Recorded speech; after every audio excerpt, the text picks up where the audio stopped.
Wakil Bidang Kaderisasi dan Ideologi DPC PDIP Kabupaten Pemalang justru mengkritisi Hasto. Karena itu mari sama-sama kita dengarkan ya teman-teman. Itu saya mengkritisi memang bahwa saya punya sekjen partai.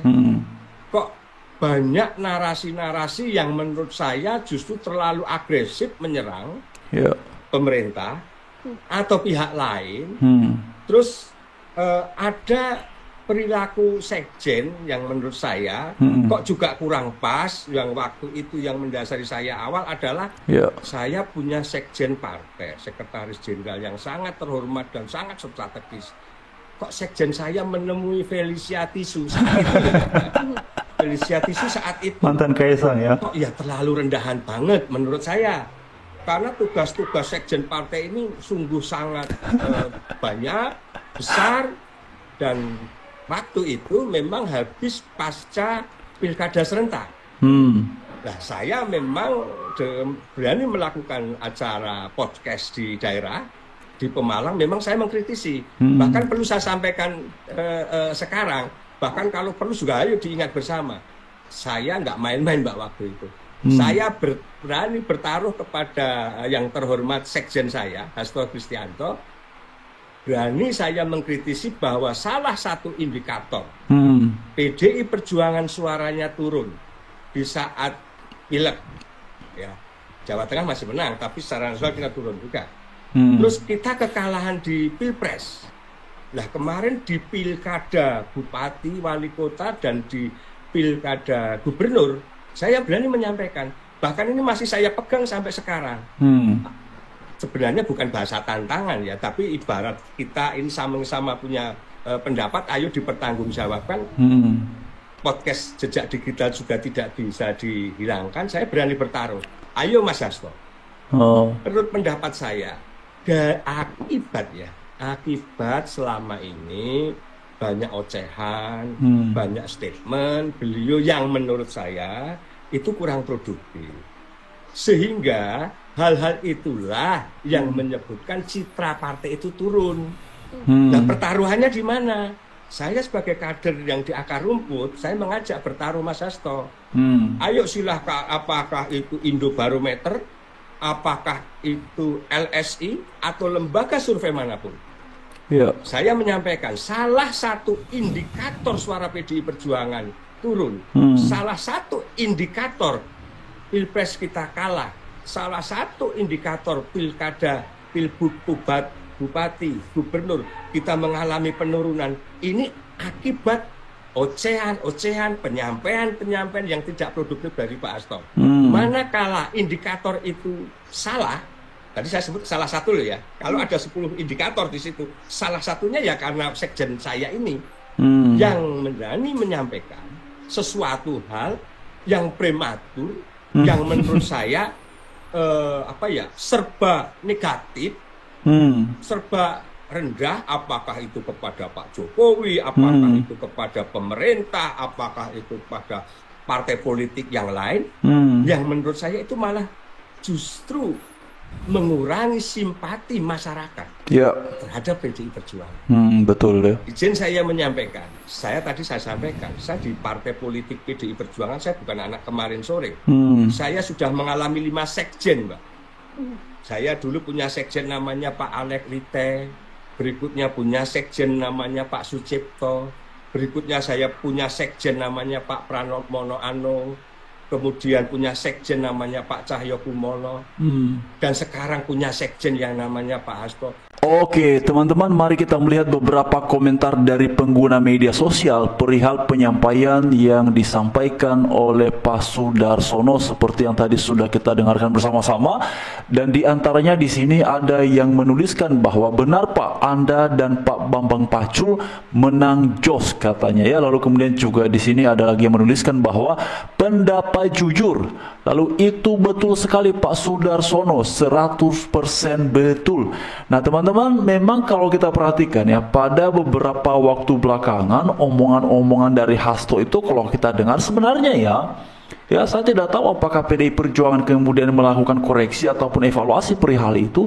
Tetapi memang saya lihat di dalam banyak komentar itu justru membuat masyarakat, ya, seperti yang tadi juga disampaikan oleh Pak Sudarsono, menjadi tidak bersimpati, menjadi malas, ya, melihat omongan-omongan yang disampaikan oleh Hasto, baik itu kepada Pak Jokowi ataupun kepada pihak-pihak lain, dan apalagi ya pada beberapa waktu belakangan ini.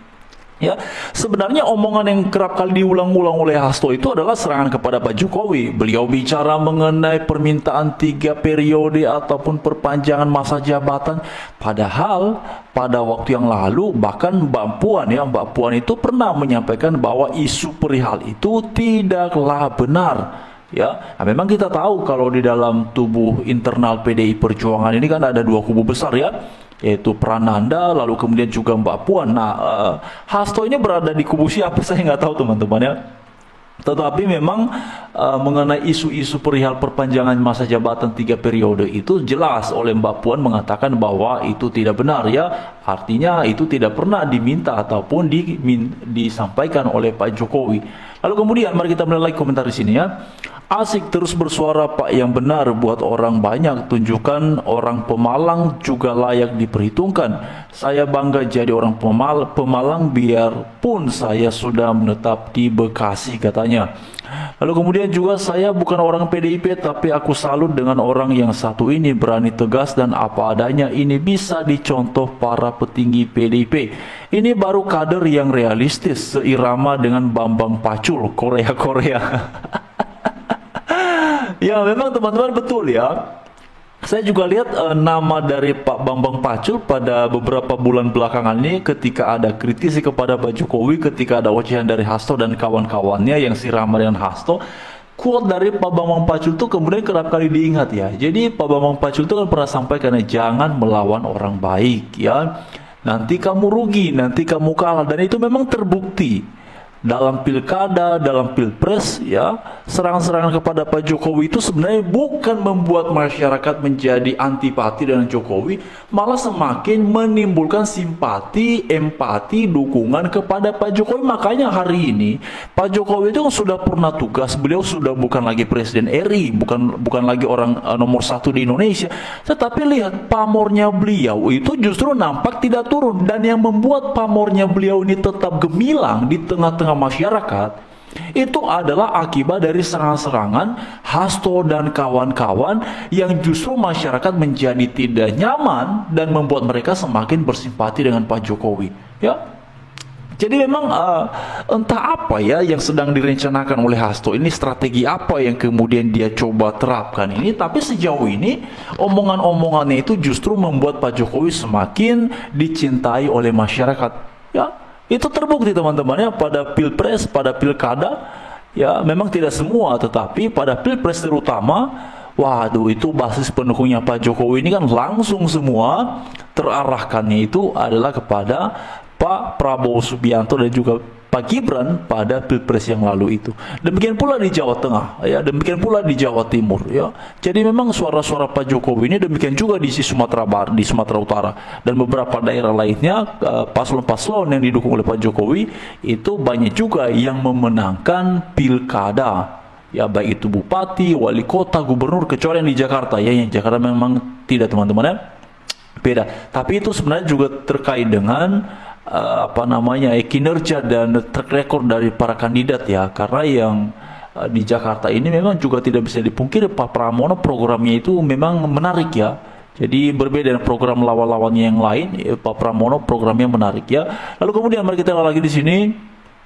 Harusnya ketua umumnya bisa melihat anak buahnya siapa-siapa saja yang gak beres. Makanya Mbak Puan cepat bergerak sebelum partainya jatuh dari orang dalam yang punya sikap anarkis dalam berpendapat, ya. Orang dari satu partai saja merasa malu memiliki sekjen seperti itu. Ya, memang begitu, teman-teman, ya, realitanya. Setuju dengan statement Pak Sudarsono, memang itu salah satu penyebabnya bikin gak simpati lagi. Ya, benar, teman-teman, ya. Sebenarnya dari apa yang disampaikan oleh Pak Sudarsono ini, ya, nanti dulu kita bisa mulai survei, ya. Bahkan paparan di kolom komentar yang kemudian mereaction ataupun merespon apa yang disampaikan oleh beliau ini rata-rata setuju, ya. Sejauh ini teman-teman kita sudah lihat beberapa komentar ini justru semuanya setuju dan mengatakan 100% apa yang dikatakan oleh Pak Sudarsono itu benar adanya. Ya, jadi memang ini jelas ya, omongan Hasto itu tidak mendatangkan manfaat ya bagi mereka-mereka yang harusnya bisa memberi simpati pada PDIP. Tetapi ada pengecualian teman-teman. Ya, terutama untuk rakyat Indonesia yang 25% yang kan 100%, 75% kan dari 100% itu kan puas terhadap kinerja Pak Jokowi ya, yang 25%-nya termasuk Rocky Gerung yang memang tidak puas berseberangan. Tetapi itu sudah jelas lah, itu kan bukan oposisi yang konstruktif ya, itu memang oposisi yang memang karena ketidaksukaan ataupun ketidakserangan dengan Pak Jokowi. Ya tentu saja mereka akhirnya juga mendukung apa yang dikatakan oleh PDI Perjuangan. Tapi apa itu menaikkan elektoral PDI Perjuangan? Ya sepertinya tidak, karena orang-orang itu kan bukan dalam rangka mendukung PDI Perjuangan, tapi mumpung lagi seirama, ya mereka berpihak lah sebarisan dengan PDI Perjuangan seperti Rocky Gerung ya akhir-akhir ini ya. Ya bagaimana menurut teman-teman, silahkan diuraikan di kolom komentar yang tersedia. Tapi ya dengan adanya penjelasan dari Pak Sudarsono ini berarti sudah mulai jelas ya, ada kader-kader ya, orang-orang yang dipandang penting, dipandang berpengaruh dalam internal PDI Perjuangan ini sudah mulai menunjukkan sikap kontranya kepada Hasto dan nampak pro terhadap Pak Jokowi. Nampak ya, belum bisa disimpulkan ya teman-teman ya.